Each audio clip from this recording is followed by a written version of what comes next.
আমাৰ পূৰ্বৰে পৰা অসমত জলসিঞ্চনৰ যি ব্যৱস্থা যথেষ্ট কম, সেই গতিকে বৰ্তমান চৰকাৰ যিখন 2016 চনত বিজেপিয়ে গঠন কৰিলে, তেখেতসকলে কৈছিল যে প্ৰতি খেতি পথাৰতে আমি পানীৰ সুব্যৱস্থা কৰি দিম আৰু হৰ ঘৰ জল যেনেকৈ কয় তেনেকৈ সকলো পথাৰতে পানী হ'ব। প্ৰধানমন্ত্ৰী এনেকুৱা এটা শ্লোগান, লগতে PM কিবা সিঞ্চাই আঁচনি নে কিবা কিষাণ সিঞ্চাই আঁচনি, এনেকুৱা ধৰণৰ বিভিন্ন আঁচনি যোৱা সময়ছোৱাত ঘোষণা কৰিছিল।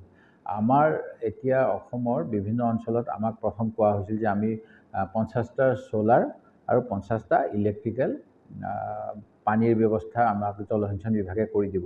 মোৰ সমষ্টিত মোৰ আবণ্টন কমাই দিছিল সেই সময়ত, সেই গতিকে আমি কমকৈ পালোঁ।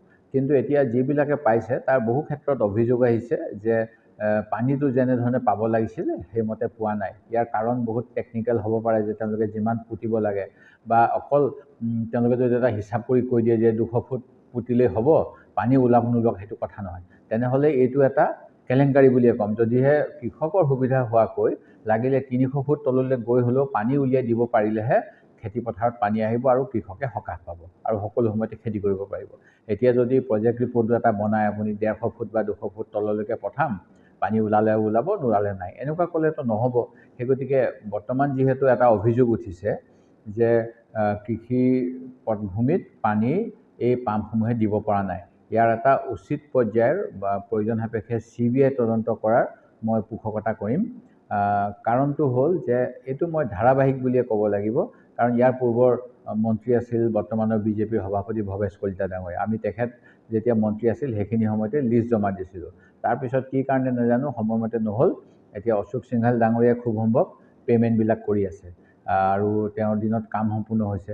সেই গতিকে কাম সম্পূৰ্ণ আৰু পে'মেণ্ট কৰাৰ সময়ত আগৰ কামবিলাক ঠিকমতে হ'ল নে নাই, কৃষক ৰাইজ উপকৃত হ'ল নে নাই, এই গোটেইখিনি চাই পেলাইহে চৰকাৰী পুঁজিৰ ব্যৱহাৰ কৰা প্ৰয়োজন। সেই গতিকে মই দাবী কৰিম যে আপোনালোকৰ মাধ্যমত যিবিলাক বাতৰি প্ৰকাশ পাইছে, বাতৰি সত্যাসত্য ভালদৰে সকলো অঞ্চলৰ কৃষক ৰাইজক সাক্ষাৎ কৰি বিভাগৰ ফালৰ পৰা উচিত তদন্ত কৰিব লাগে, প্ৰয়োজন সাপেক্ষে CBI তদন্ত কৰিব লাগে।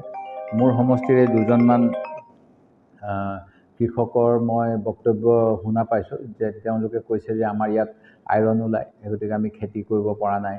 দ্বিতীয় কথা, বহুতে কৈছে যে এইটো 2-3 বছৰ ধৰি অব্যৱহৃত বা অকামিয়াল হৈ আছে, কোনো কামত লগা নাই। গতিকে এইবিলাক হ'লে মানে যিটো উদ্দেশ্যত উপনীত হ'ব নোৱাৰিম, গতিকে উচিত তদন্ত হ'ব।